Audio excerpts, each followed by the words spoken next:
फिर खाने वाला तेल जो भी सब्जी में सालन में लगता है जी। उस तेल को मल देते हैं।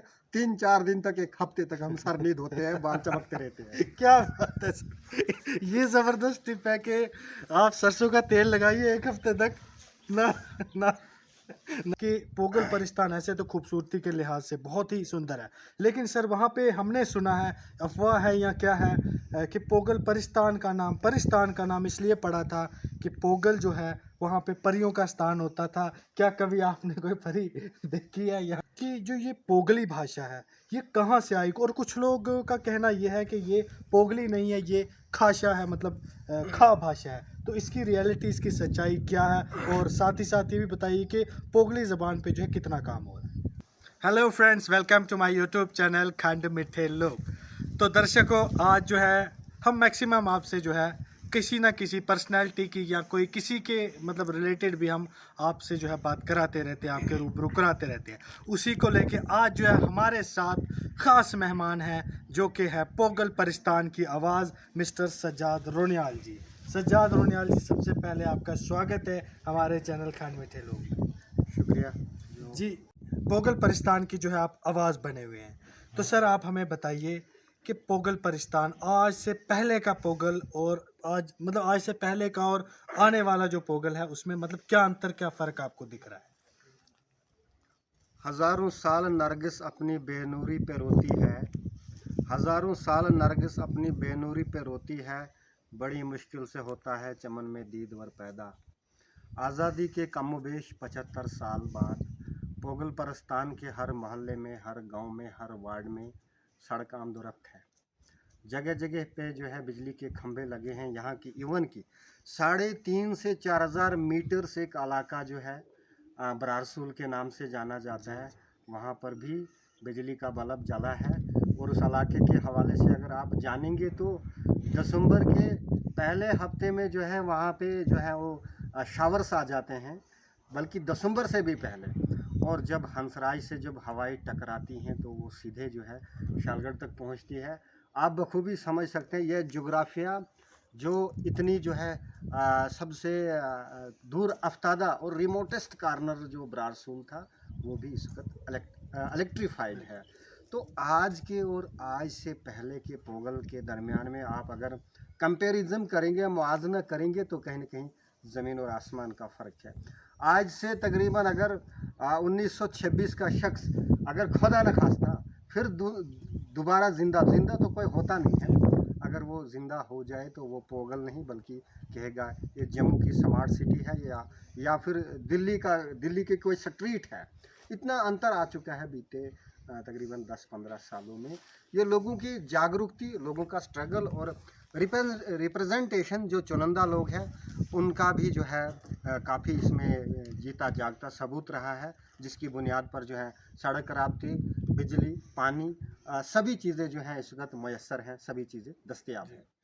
सर थोड़ा सा हमें जो है और हमारे प्रिय दर्शकों को, हमारे देखने वालों को पोगल परिस्तान के बारे में बताइए कि क्या कुछ ख़ास है पोगल परिस्तान में। वैसे सुंदरता तो वहाँ बहुत ज़्यादा है, लेकिन एक और प्रश्न जो है हमें माइंड में आ रहा है अपने दर्शकों को, जो उनकी नज़र में भी हम करते हैं कि पोगल परिस्तान ऐसे तो खूबसूरती के लिहाज से बहुत ही सुंदर है, लेकिन सर वहाँ पे हमने सुना है, अफवाह है या क्या है, कि पोगल परिस्तान का नाम इसलिए पड़ा था कि पोगल जो है वहाँ पे परियों का स्थान होता था। क्या कभी आपने कोई परी देखी है या क्या ऐसा कुछ है, या ये कोई फेक बात है?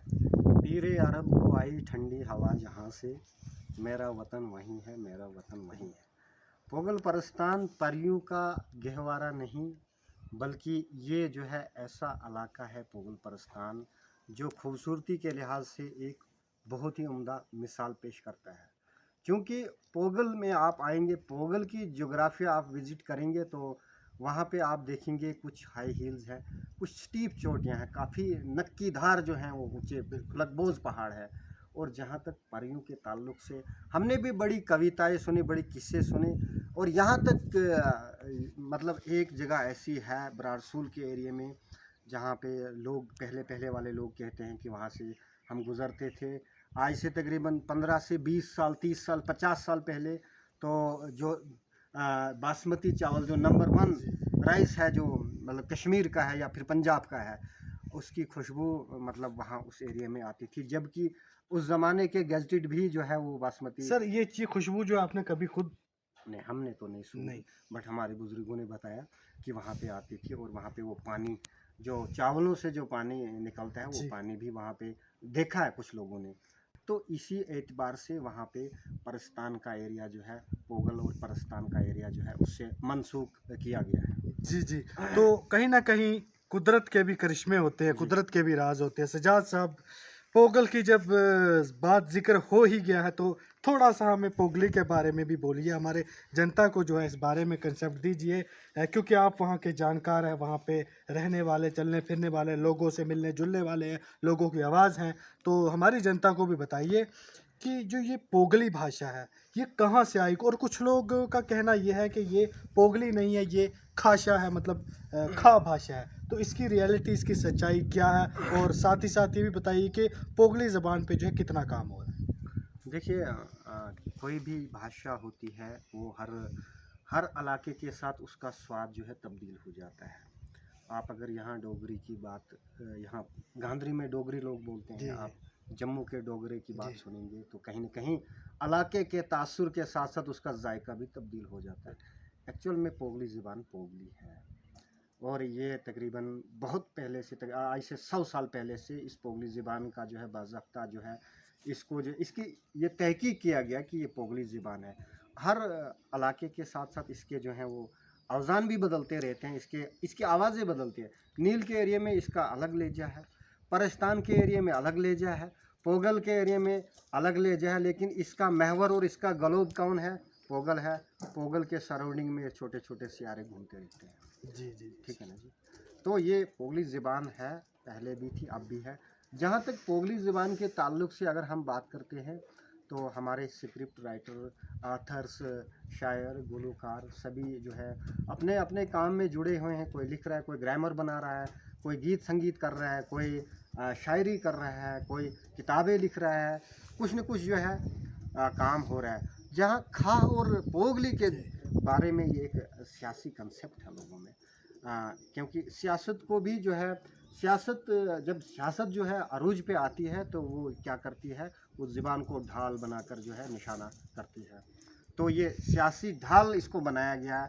खा क्या है, पोगली क्या है, असल में जो हम बोल रहे हैं वही पोगली है, जो वो बोल रहे हैं वो खा है। मतलब हम खा में से हैं, खा पोगली में से है। ये इंटरवूवन है। These are interwoven like fabric. ये जो है चोली दामन का साथ है, एक दूसरे के साथ इनका बंधन जुड़ा हुआ है।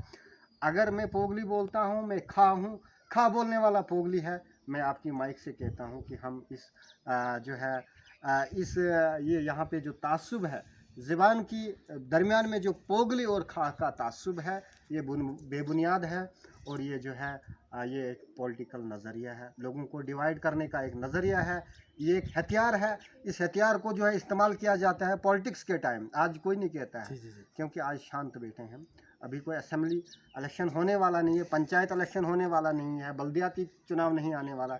आज किसी को कोई खा नहीं बोलेगा, पोगली नहीं बोलेगा। हाँ, इसका इस्तेमाल इनको तब करने आता है जब सियासत अरूज पे होती है, किसी को इलेक्शन लड़ना होता है, वो जो है वहाँ पे फिर एक बाउंड्री लगाता है कि बाउंड्री से उधर ये खा है, ये पोगल के साथ नहीं मिल पाएंगे, पोगलियों को और एक बाउंड्री देता है। अगर मैं जिस ज़बान को बोलता हूँ वो खा है, और जो नील वाला आदमी जो हमारी ज़बान बोलता है वो पोगली है। इसका मतलब यही साफ है कि हर ये भाषा बोलने वाले एक ही बैनर के तले, एक ही नीली छत के नीचे जो है एक मीठी, एक शीरीन, एक दिलकश ज़बान बोलते हैं। और जो ज़बान एक बहुत बड़े इलाके को रिप्रेजेंट करती है, जो अपनी सकाफत को प्रिजर्व करती है, जो अपने जो है कल्चर को प्रिजर्व करती है। पोगली कहिए या खा कहिए, बोलने में कोई हर्ज नहीं है, क्योंकि नाम तो हर मोहल्ले में तब्दील हो जाते हैं, हर घर में तब्दील हो जाते हैं। जी जी। तो कहने का मतलब है कि खा हो या पोगली हो, है तो एक ही। एक ही है। तो सर आखिरी प्रश्न हम आपसे पूछेंगे, लास्ट प्रश्न आपसे पूछेंगे कि आप हमें इतना बता दीजिए कि आप जाते हैं जर्नलिज्म सहाफ़त की दुनिया में, आप लोगों से मिलते हैं, लोगों के घरों में जाते हैं, तो सर क्या आप हमें बताइए कि इस लोगों के प्रश्न सवालात जो हैं आगे एडमिनिस्ट्रेशन तक पहुंचाते हैं, रास्ते में कहीं रुकावटें, दिक्कतें कोई अगर होती हो तो हमारी जनता से शेयर कीजिएगा। नुमाइंदा जो है ये पहला सतून है डेमोक्रेसी का, और ये एक ऐसा पुल है, और ये फोर्थ पिलर ऑफ डेमोक्रेसी है। जो एक नुमाइंदा है, जो रिप्रेजेंटेटिव है, जो रिपोर्टर है, वो उसका फीडबैक बराह रास्त डिस्ट्रिक्ट एडमिनिस्ट्रेशन, तहसील एडमिनिस्ट्रेशन, गवर्नर इंतज़ामिया तक पहुंचता है। फीडबैक में पता चलता है कि वहाँ पे क्या ज़रूरियात है, वहाँ पे क्या लोगों के मसाइल हैं, लोगों की क्या फरियादें हैं, क्या रोहदाद हैं, उन सभी चीज़ों को नोटिस किया जाता है। और जितना एडमिनिस्ट्रेशन के पास जो है उसको देखकर जो है, जितना उनके उन क्राइसिस को कम करने के लिए उनके पास जो भी चीज़ें अवेलेबल होती हैं उनको दिया जाता है, उनको फिल किया जाता है। कहीं पे सपोज़ किसी के मकान को नुकसान होता है या फिर लोगों के कोई जनवन मसाइल होते हैं, तो जो भी जनवन डिमांडें यानी देरीना मांगे जो भी होती हैं उनको नोटिस किया जाता है, और बहुत हद तक जो है लोगों के उन मुतालबात पर इजाला किया जाता है। और एडमिनिस्ट्रेशन का बहुत बहुत शुक्रिया कि वो हमारी सभी न्यूज़ को देखते हैं, हर अपडेट को देखते हैं, और ये पता लगाते हैं कि वहाँ पे क्या परेशानी है। जी जी, तो सज्जाद साहब, एक आखिरी और एक और प्रश्न याद आ गया हमें मौके पे, क्योंकि सज्जाद साहब बार बार नहीं मिलते हैं।